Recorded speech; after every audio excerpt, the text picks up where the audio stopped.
Did you hear that voice about recording? Guys, did you hear the recording voice saying that the session is being recorded? Yes, I heard it. I heard it. All right, good. All right.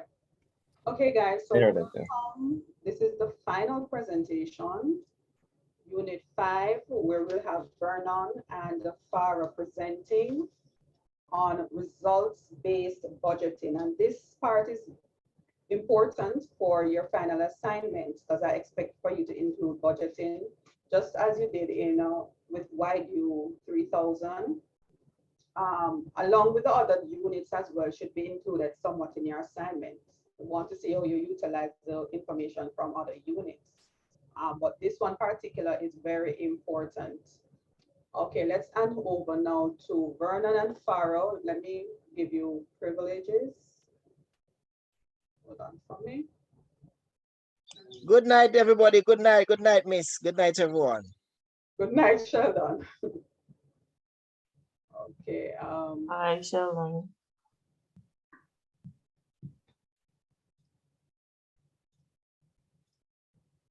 Okay, guys. Farah, you have privilege now, and also you, Vernon. Okay, you may go ahead.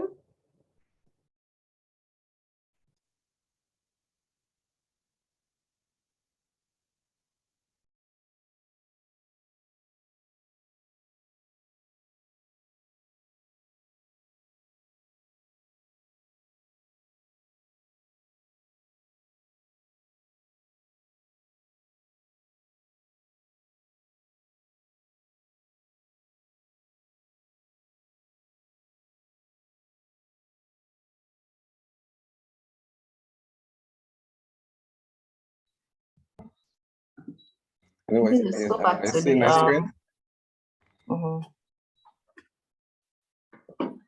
Yeah, everybody seeing my screen? I'm seeing it. Okay, good. Yeah, I'm seeing it also. Okay, good night, everyone. So myself, Farah Williams, and Vernon Thomas will be presenting on Unit 5, which is results-based budgeting. Good. Go to the next slide. Okay, so the objectives of our presentation would be to distinguish between traditional activity-based budgeting approaches and modern-based results budgeting. We'd also identify who uses results-based budgeting, benefits and limitations to adopting results-based budgeting, the process of relating budgets to results. We're going to learn how to construct one of these budgets using results and key performance indicators and dealing with fixed and recurrent costs. Okay, so results-based budgeting is a budget process in which budget formulation revolves around a set of predefined objectives and expected results. These expected results justify the resource requirements which are derived from and linked to outputs required to achieve results, and in which actual performance in achieving results is measured by objective performance indicators. Okay, so in simpler terms. Okay, very good. I was just about to simplify it for us. Oh, okay. So in simple terms, when you're preparing a results-based budget, this is a practice where you prepare these budgets based on evaluation of productivity in different operations in your organization. So you're putting focus on not necessarily your activities and costs, but you're measuring inputs and activities and assessing what results would be achieved from these activities, right? And Next,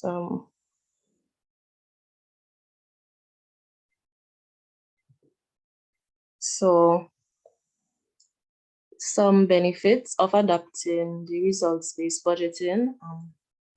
It increases transparency and efficiency.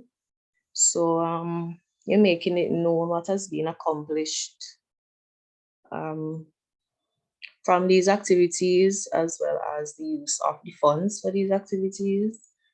It responds to increased public demand for accountability. So whichever organization is using the results-based budget, they are held accountable for the results or the outcomes of the use of different resources. The results-based budget fosters organizational learning. So it provides persons with the opportunity to see what works and what doesn't work. It helps to set expectations with results, and it promotes greater management flexibility.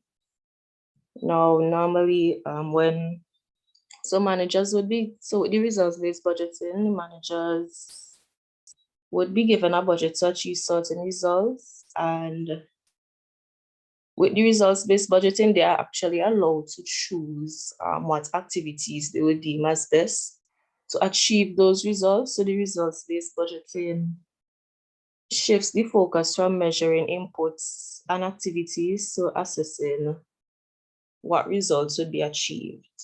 So it's basically like the manager for the organization, they have more control when they're using results-based budgeting. So they have more control over the use of resources to achieve certain results, and they're not necessarily limited to the activities provided within the budget. Right? Some limitations, it can be seen as subjective, and it can be seen as subjective when you're talking about where spending priorities should lie. Different persons would have different opinions on this, and this could actually cause conflict within the workplace. We're saying that the data can easily be manipulated, and there's a strong system of evaluation, which is like robust accounting and stuff like that.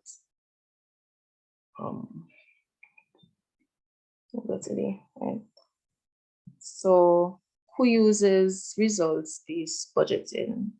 We have federal governments. So these would include the United States and some states such as Maryland, Virginia, Minnesota, and some others. We also have other countries like Canada, Australia, New Zealand, and so on. The United Nations also uses results-based budgeting in the UNICEF, United Nations Population Fund, and United Nations Development Programs.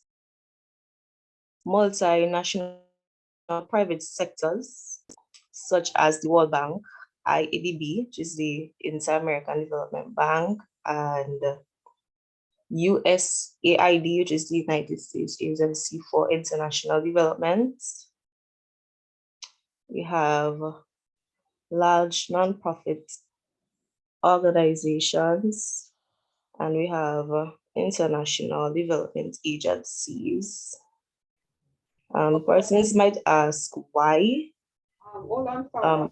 Okay. Farah and Vernon, just give us an example of some agencies or companies in your country that will use a result-based budgeting. Give us some examples. Examples in our countries. Yeah, I think you're where? St. Lucia? Farah? St. Vincent. And Vincent, and Vernon is where? Jamaica?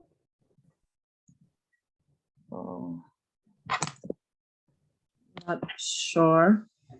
No, No, you just covered it. You said federal and the United States. Grenada, I'm from Grenada. Yeah.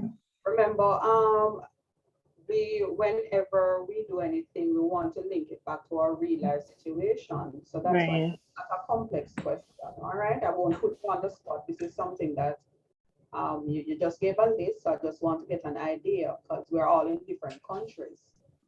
So you give me probably two companies that uses result-based budgeting, and Berna will do the same. And then the class can also do their if the class wants to give their input, they go ahead. In Grenada, the Grenada Community Development Agency, Grand Coda, they use the result-based budget. What do they do? It's a non-profit, non-partisan, non-governmental development agency, Okay, and it is committed to development of Grenada's rural communities. okay, nice. Okay, so the communities as is, they help feed, help with food, help with the roads, what they do with those rural company, rural areas. They help out in education, training, small businesses, and the likes. Very nice. All right, your turn, Farah. Yeah, and with that kind of country, with that entity, yes, they have to do strong, efficient budgeting because they have to report back, even to government agencies, because they have to show, and the donors that give them donations, they have to report and to let them see how the money is being spent. Because everybody trying to get out rich, they're not only trying to help the poor, they're trying to help themselves as well. So this is where budgeting is definitely, result-based budgeting is definitely important. So we see what the money is used for, the resources behind it and such. Farah, very good, Vernon. Thank you. Yeah, I'm here. Let me see. I guess I would say our youth empowerment programs would use results-based budgeting because the government doesn't they don't just try to, there are different schools and stuff like that, different, so like the hospitals and stuff like that. So they should be using results-based budgeting in these organizations when they send funds, so they will know exactly if like in schools, if not just if auxiliary staff are getting paid, but if children are actually benefiting from the school feeding program and stuff like that. Is that what you meant? You tell me, Farah, it's your presentation. And it's your country, so you chose an entity. All right, it's okay. No, anybody else, anyone from the class would like to share? No one? Okay, go ahead, Farah, continue.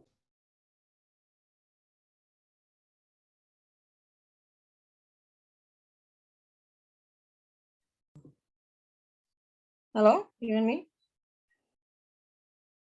Hello? Yeah, we're hearing you now. We're hearing you now. Okay.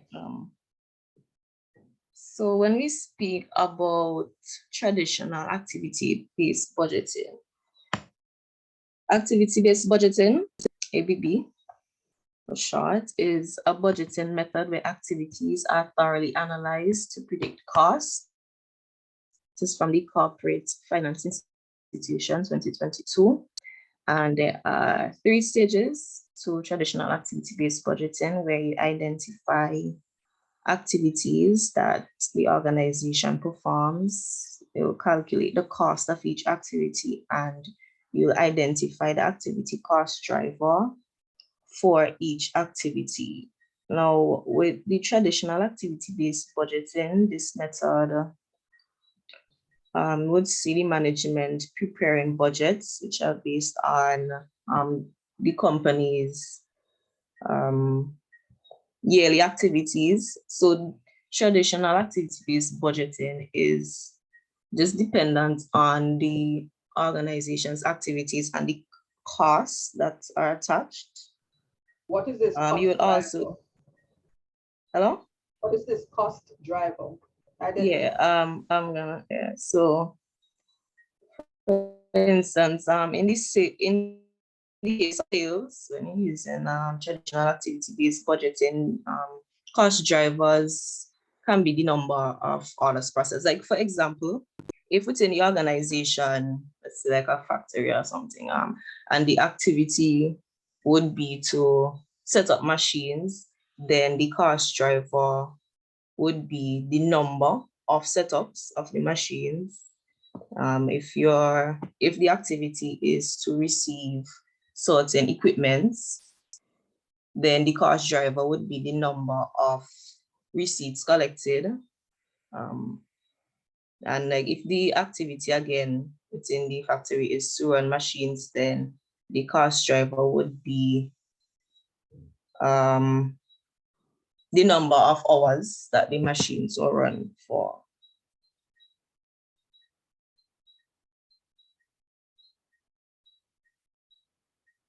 Does that make sense? Yeah, go ahead.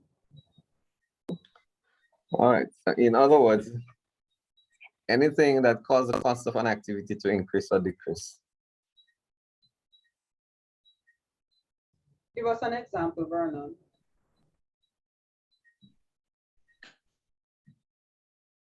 Or for example, the amount of employees. If you need more employees or less employees, that would drive the cost. More employees would raise the cost, less employees drop the cost. And when you say cost, the cost of putting on a program, carrying on an event, what do you mean? For example, the cost of first, like training and so on. Like if you want to train people to perform, or like for example to operate the machines and so on, you have to conduct some training. So that things like this. Okay, all right, continue.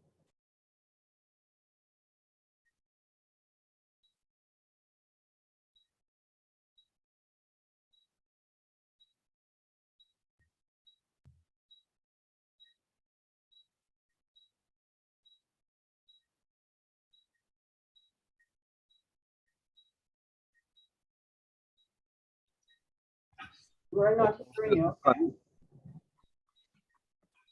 We move to constructing a results-based budget. Right, so a result-based budget, it starts with the results you want to achieve, and it works back to the budget needed to achieve it.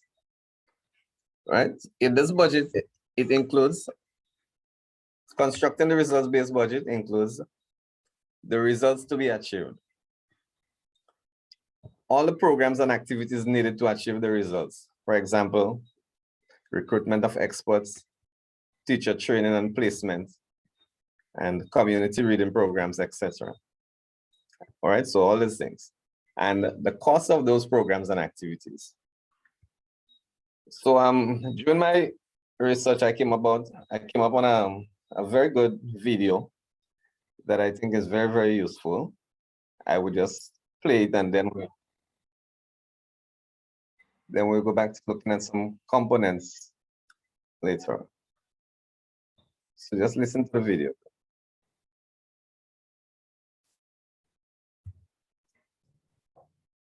Okay, we're not hearing him. Probably gonna have to share the screen again. I'm not sure, but we're not hearing him. You're not hearing? Or just one?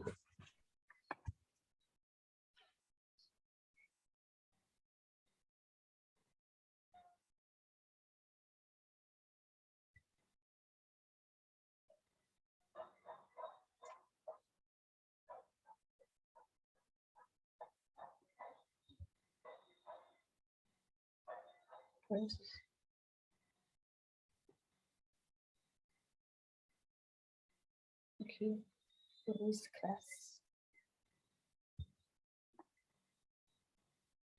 You didn't go on YouTube? We're still not hearing, okay? Just in case you're playing it, we're not hearing. I'll just give you a minute.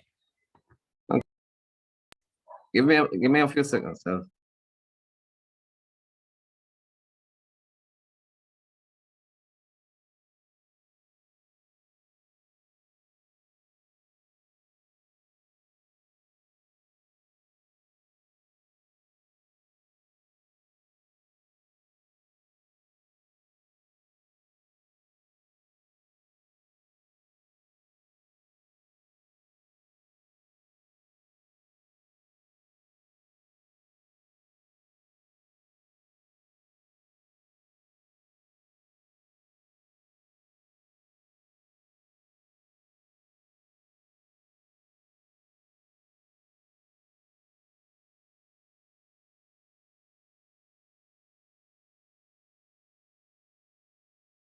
Are you hearing now? Oh, we're not hearing. As a matter No. of fact, we are not seeing your page anymore. You don't see them? So, Share the screen again.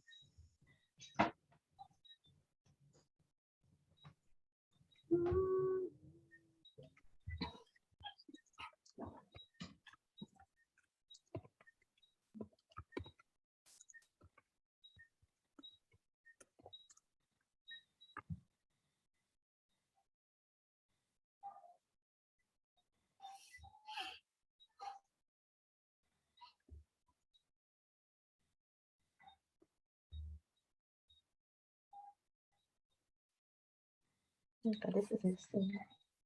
That's it. Let's see. Even though, don't come here with that now. okay, Vernon and Farrell, we're going to have to forego that video. So share your presentation again and let us continue. Okay.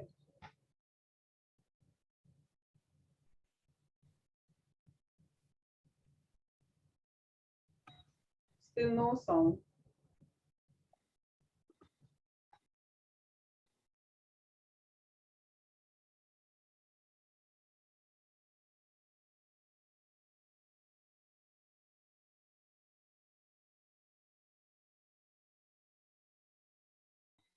You still not hearing? Are you hearing it now? Hello? No, I'm not Loud hearing. and clear. You hearing it, Claire? Oh, Sheldon hearing. Oh, no. I'm not hearing the video. I thought you meant the video. I thought you meant your voice. Oh. So let me. You hearing it now? No. You have to click on the share screen. I think you'd have to go to more and then something like that on your share screen, whatnot. You'll have to see what they call share computer sound or something like this.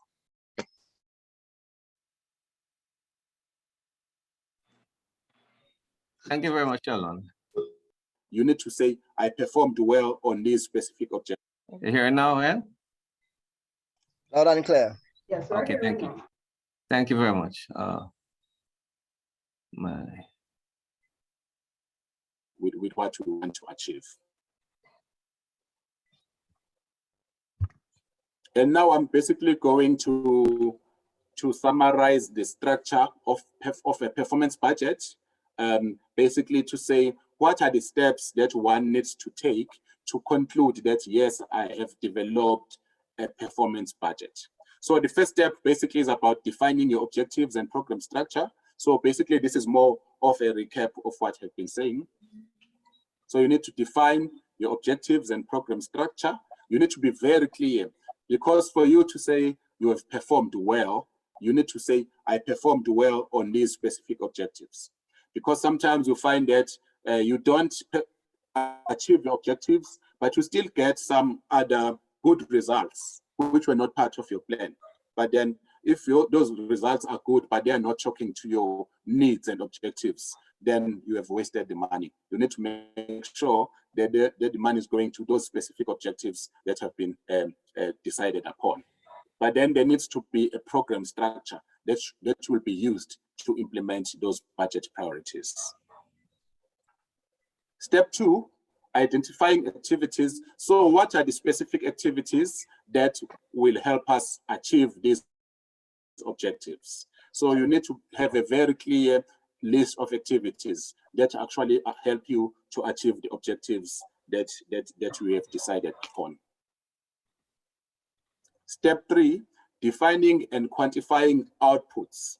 So with these activities, what are the outputs that you want to achieve? So can you tell us how much output you want to achieve and be able to link them with the finances? Because we need to make sure there is value for money.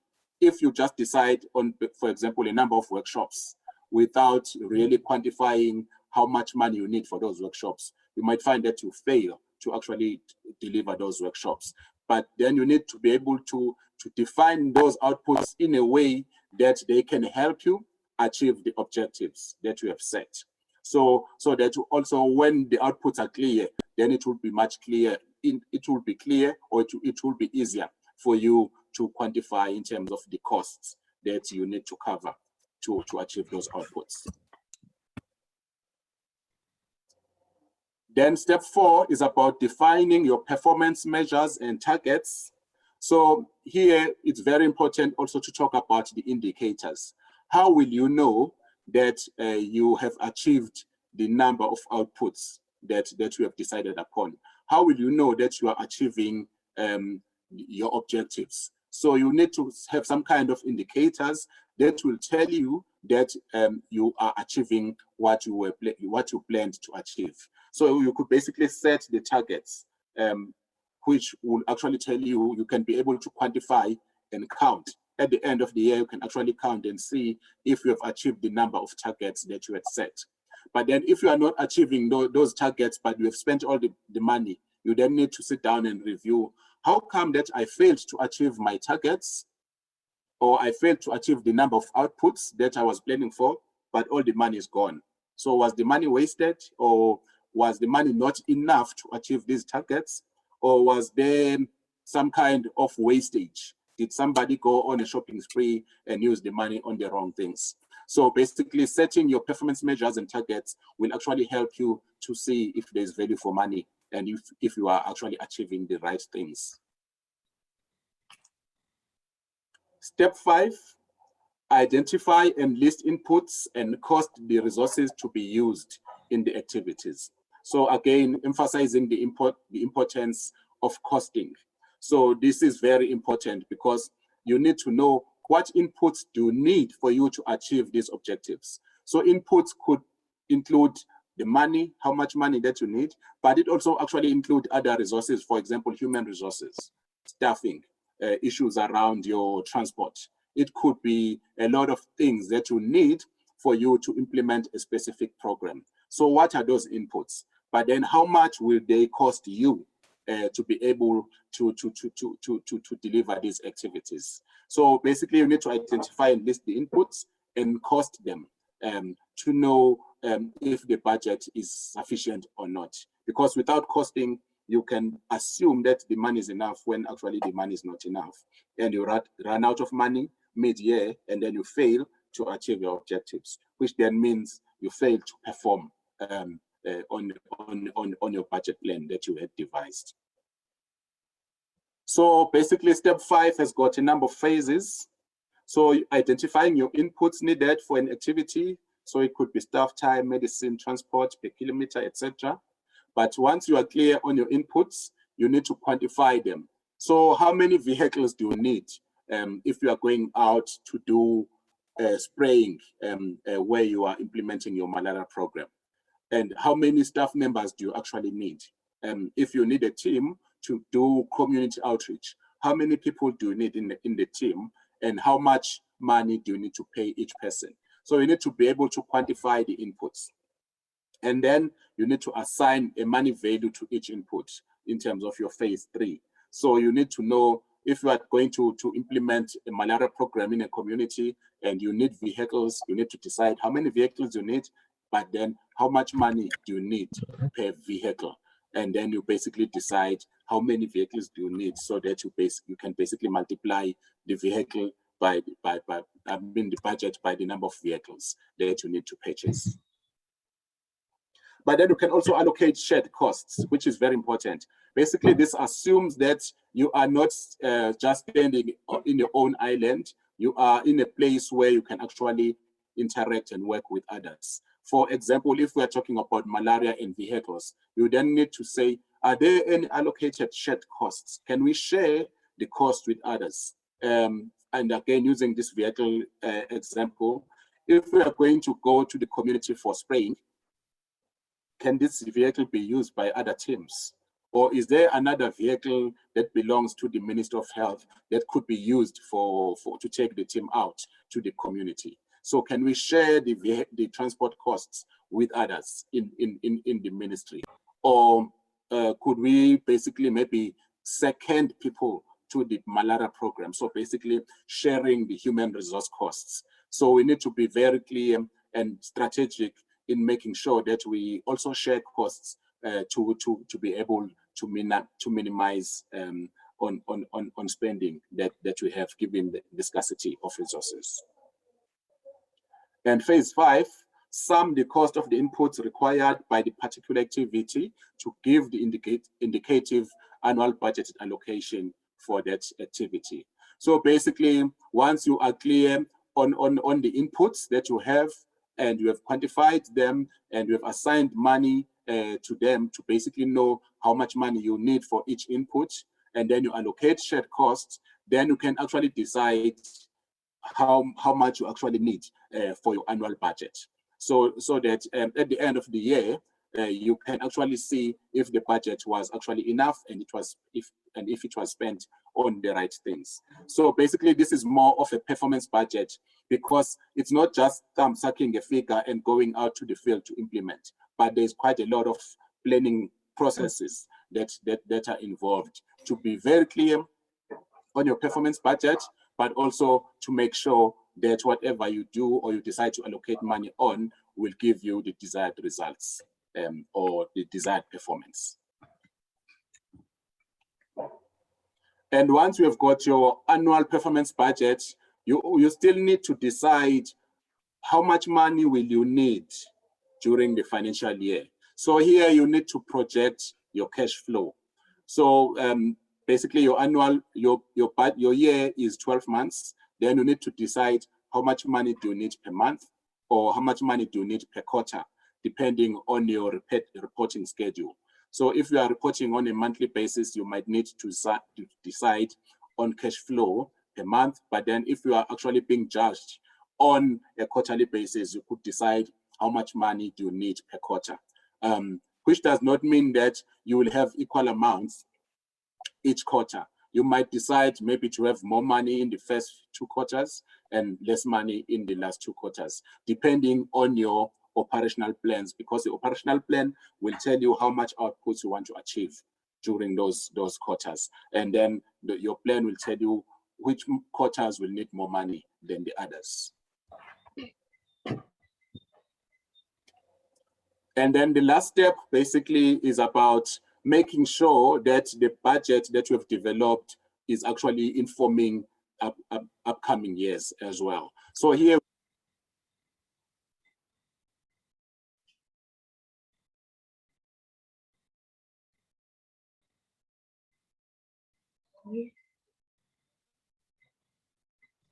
Video stop playing.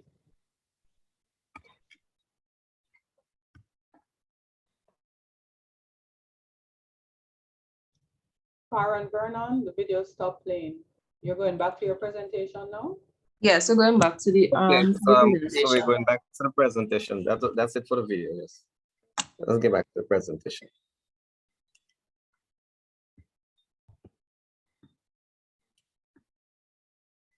Just give me a minute. Let me get this sorted out.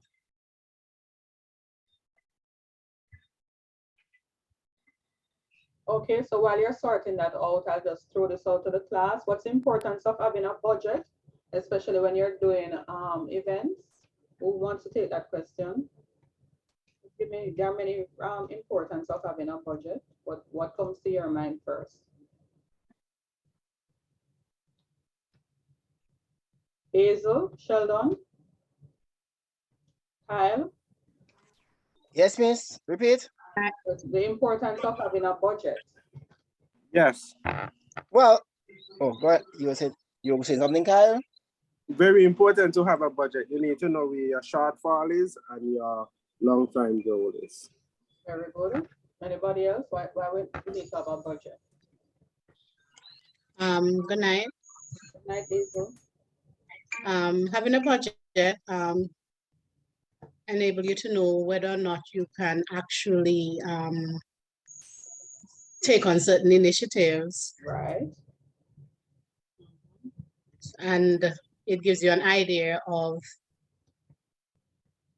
whether or not you'd be able or you'd need to get extra funding and so on. Right, your spending power, yeah. All right, very good. Okay, go ahead now, Vernon and Farah, you can continue. All right, so I'm going to recap the steps. Step 1, you define your objectives. Step 2, you identify activities. Step 3, you define and quantify your outputs. Step 4, you define your performance measures and targets. Step 5, you identify and list inputs and cost the resources to be used in the activities. And step 5 has a number of phases.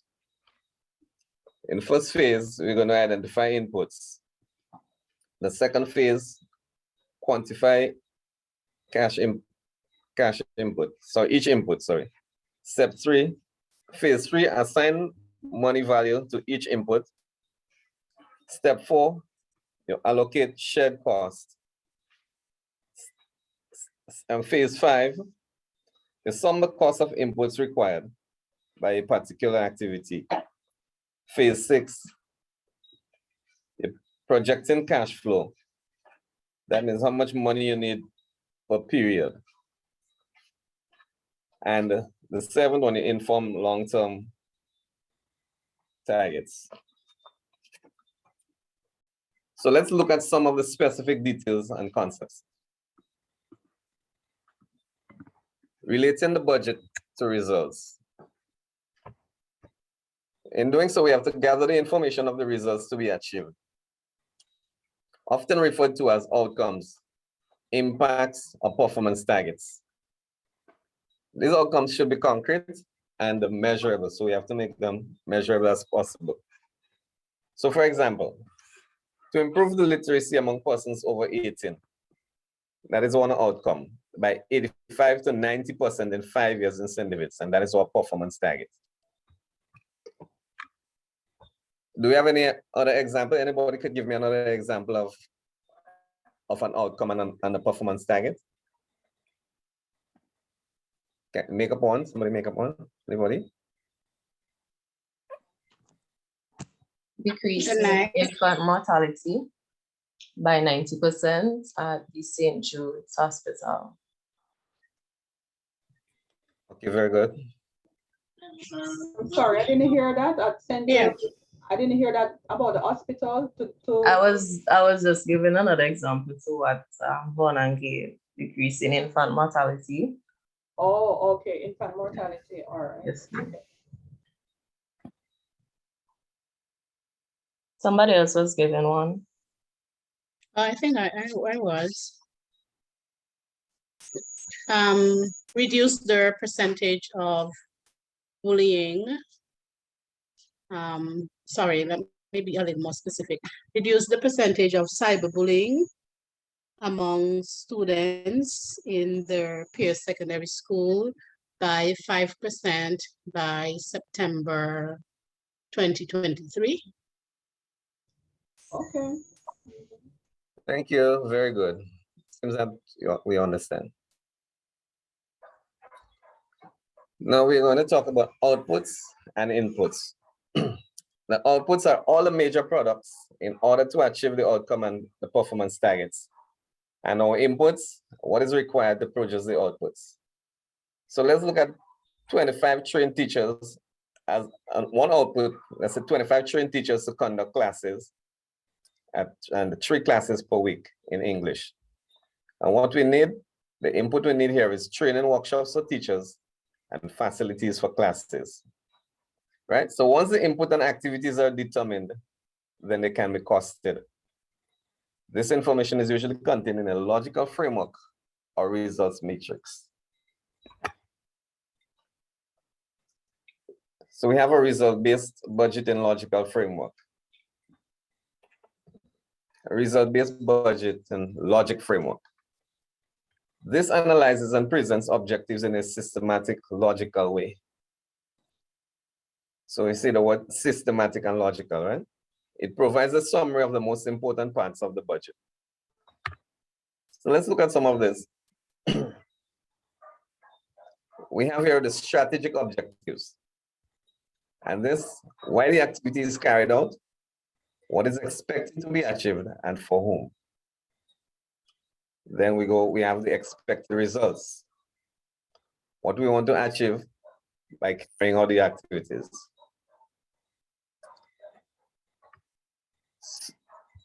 Then we have the performance indicators, how the activities will be measured. Right, so the performance indicators tells us how the activities will be measured. And then we have sources of verification.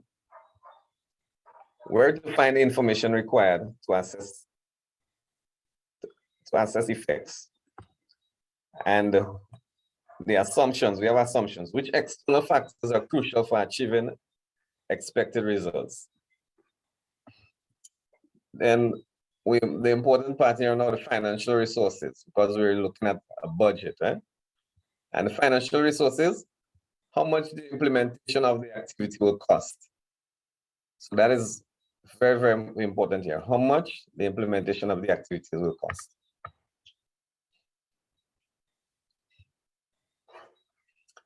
So here is a rough example of results-based budget.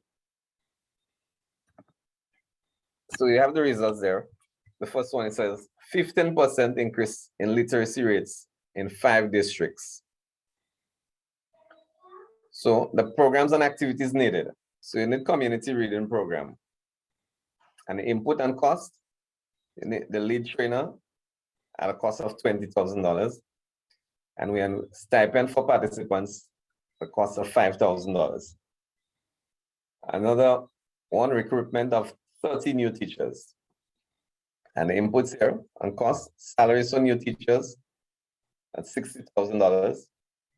Share of rent for new teachers, $12,000. And so on. We have vehicles for $2,000 and teacher travel for $2,000. And here you can see we have some comments, right? So the comments would explain or verify why we need this thing. So you said the new teachers are needed specifically for the literacy program and will occupy 10% of the office space. Right, and then the cost is therefore $12,000. And then we have other examples, as you can see here. All right, before you carry on, Vernon, just go back to the previous slide. Okay. Right, 15% increase in illiteracy rates in 5 districts here. You're saying that there has been a 15% increase in illiteracy rate in 5 districts. That's what you're saying, right? Yes, and we're looking for ways to reduce it. Right. My problem though is what program has been in place? So why is there an increase? Why isn't there some program in place to ensure that illiteracy don't increase? Why is it that whoever the government involved don't try to ensure that illiteracy either go down, stay at a minimal instead of seeing a 15% increase and then now have to put in all of this money and get all of this money from donors just to help with these with persons who need the help? What is the problem? This is all kind of off the record. It's just kind of perplexing when you see 15% increase in illiteracy. What has been done to ensure that there's no increase in illiteracy? What has been done before it reaches this stage where you have to be plugging all of this money when the money could have been used for, well, I wouldn't say for better, but things that are more expedient. Okay, well, first of all, I pulled that from the unit, right? Mm-hmm. And this shows that there was a system failure. There was a failure in the system. Right. So, Okay. so I believe what should be done, they should look at the system, the education system, and see how they can best alleviate the problem. Okay. And then I guess because there was a failure, then they had to put in a program in place to curb that. Okay, so you're thinking that probably well, as you say, you got it from the unit, but probably there were programs in place, but they failed somewhat. That's right, yeah. Okay, so that's why they're seeing now a 15% increase. Okay, well, Yes, so that it just goes to show that, well, I'm sure those other programs they might have in place, whether, because sometimes it could be like um, students in school not eating properly, so they're not learning. They're not getting the textbooks to use. Probably the library is not efficient. So many things to discover, but it's just perplexing that government don't try to take care of these issues before it reaches 18 years old who have now left school and is still illiterate. You understand what I'm saying? yeah, that's right. True. Thanks. All right. Anybody else want to share on that account before Vernon continues? No? All right, continue, Vernon. How many more slides you have, Lee? 3 more. Okay, all right. So we're moving to results-based budget for units with routine and ongoing results. So here, these units are where there is no concrete output or development plan or development results. So when developing their budgets, what they should do is clarify the functions. They should set clear performance targets and standards for those functions. So the functions that you come up with and you clarify, you set performance targets and standards for them. And then you assign resources to be able to achieve the targets, right? So for example, in a human resource department, we have standards of performance measures. For example, time it takes to fill a vacant post. And the baseline, how the department is performing currently. To fill a vacant post, it takes between 10 to 12 weeks. So your target now is to reduce that time, and you want to reduce it to about 6 to 8 weeks, right? Another one, the staff retention ratio. And it says currently the staff stay an average of 2 years. Now you want to increase that to 4 to 5 years. We have a few more examples.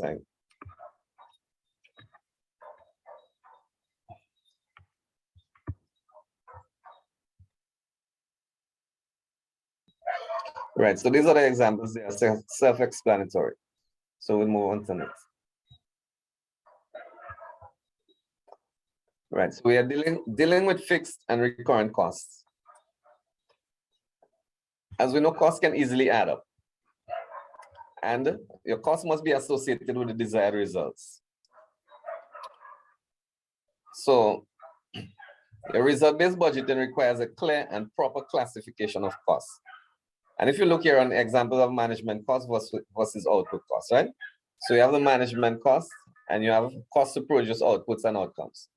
So for example, the management costs and personnel, you have project manager, finance officer, administrative assistant, and project M&E officer, monitoring and evaluation officer. But to produce the outputs and the outcomes, you need your chief technical advisor, you need experts, you need your research officers, and your legal draftsmen for sanitation policies. Management and administrators, or project managers, drivers, finance officers, etc., should be distinguished from those working towards output. And according to international standards, project management costs should not exceed 15% in order to attract donors. And like Farah said, the performance budget is usually used by governments and a lot of international agencies, right? So in trying to attract donors, you have to try to keep your cost down below 15%. So by segregating costs, the project report overheads within the 15% benchmark, and all other costs would be appropriately reflected as what was required to produce the outputs. And final advice, you compare your budget with that of similar organizations to check if it can be reasonably accomplished. There should be periodic monitoring and review of the budget. and use performance data to determine future allocations. Thank you very much. Any other questions?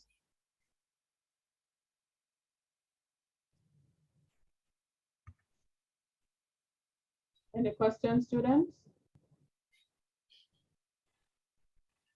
One question. Just an observation.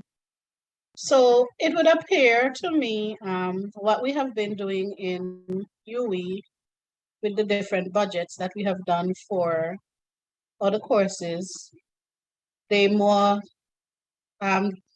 geared towards this performance budgeting that we're talking about. Because we would have to do action plans and monitoring and evaluation and so on. And with all that basically just tied into, even though you don't go about doing a budget the way that it's outlined there, but because you did an action plan, a monitoring and evaluation plan, risk assessments and things like that, would you say that it's just ties into performance-based budgeting? Well, basically, I would say yes. If you have a target and you're working towards that, then Yes. you're basically doing a performance-based budget. Yeah, and also remember the unit is about results-based budgeting. So we have different types of budget, but this one is more geared towards results-based. So certain things you won't find in it, but certain things we are supposed to be seeing coming up in the presentation. Okay, any more questions or comments? I think the presentation was well done. I would like to say that to the group. Was easily brought across, is easy to understand. Okay. Thank you. Thank you very much. Thank you. Thanks, Okay. Susan. All right, what about the activities, you guys? You want to share? Let me go ahead and share my screen. What about the questions that you threw out? You threw out to the class. See what's going on now. Okay, unit.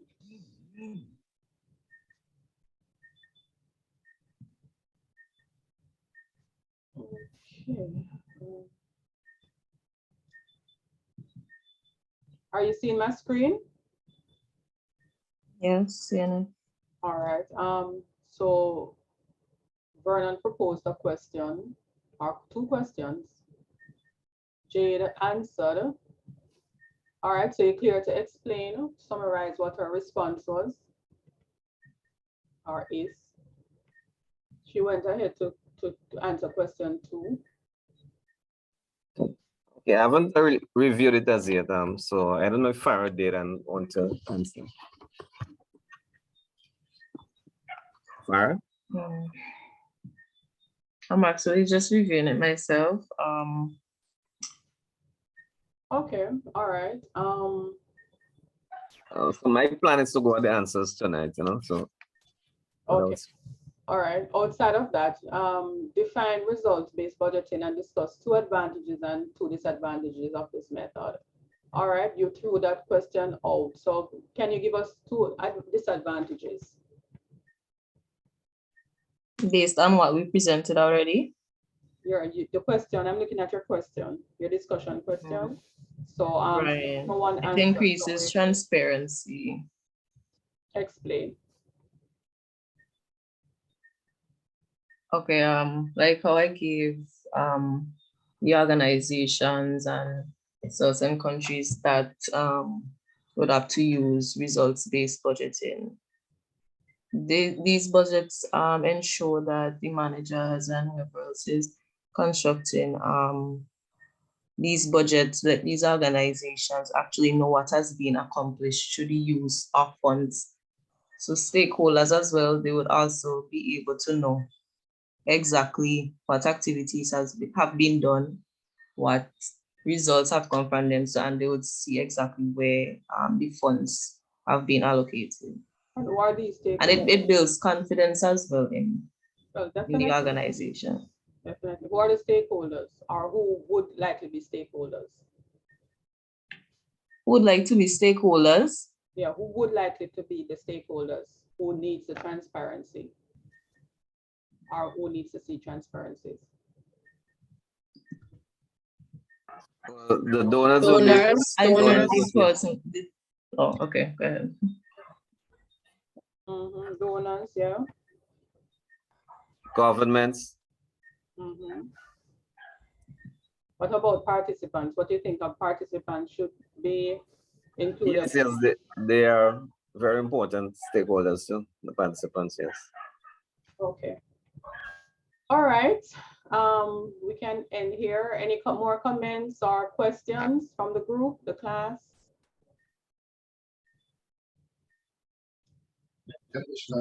No, miss. Okay, no questions. Okay, I would just like to encourage everyone to go on and put in your comments and put in your answers so that we would reply to you in short order. Okay. We'll do that shortly. Thank you. All right, very good. All right, thank you guys.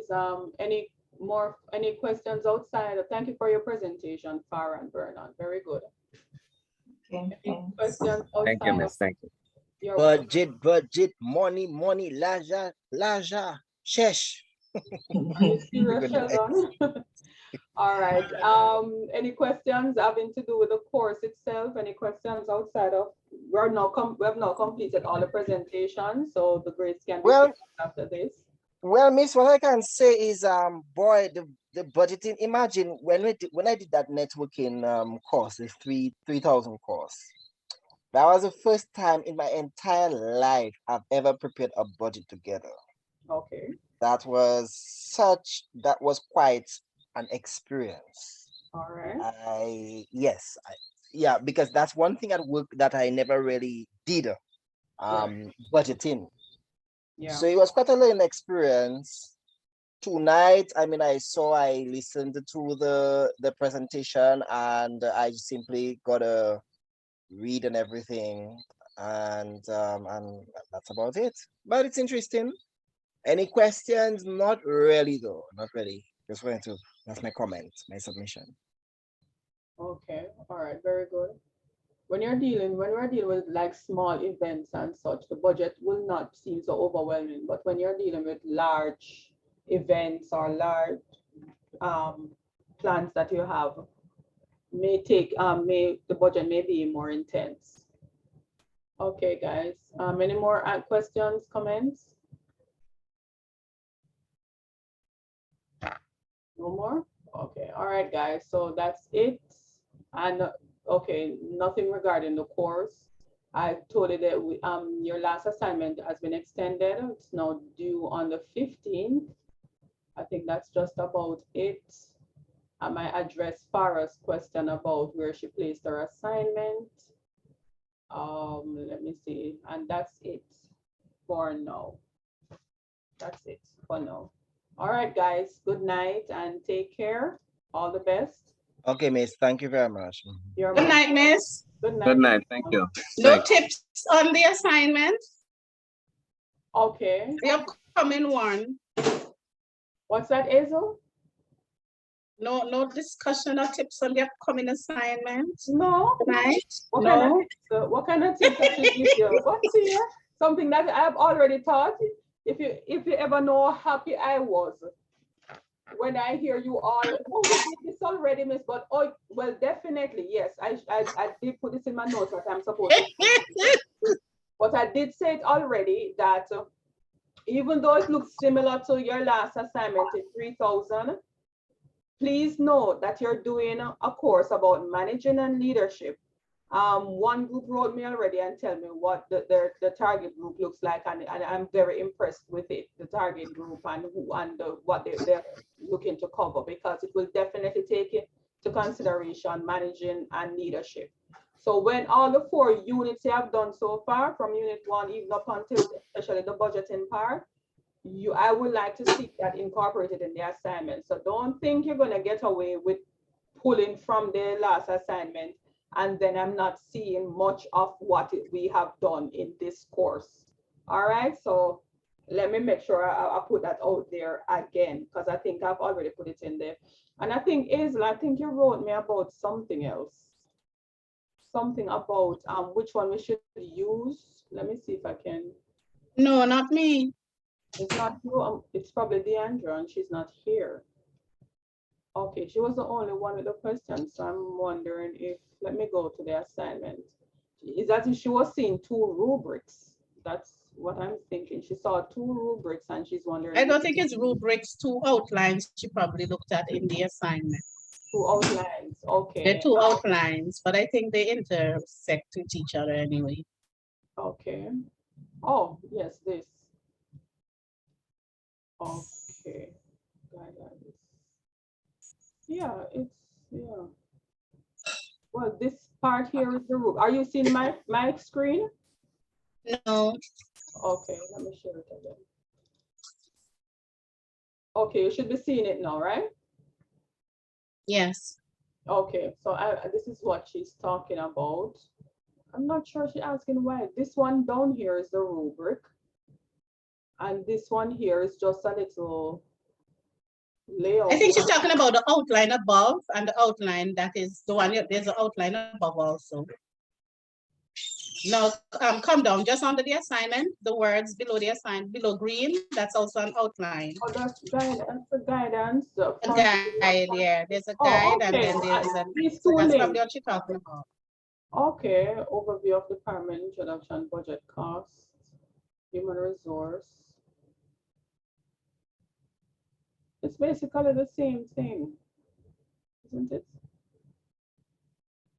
And but then again, depending on how you go about doing your assignment, you choose how you want the layout to look like. It's just a matter of layout, resource requirement, value, budget costs. It's basically the same thing. Just ensure you guys use up the rubric and use up the guidelines. Ensure you incorporate most or all of what has been asked for, because it's a straightforward proposal. All right, any more questions? No? Okay, no more questions. No miss, no miss. All right, good night, guys. Take care. Good night, miss. Good night, bye.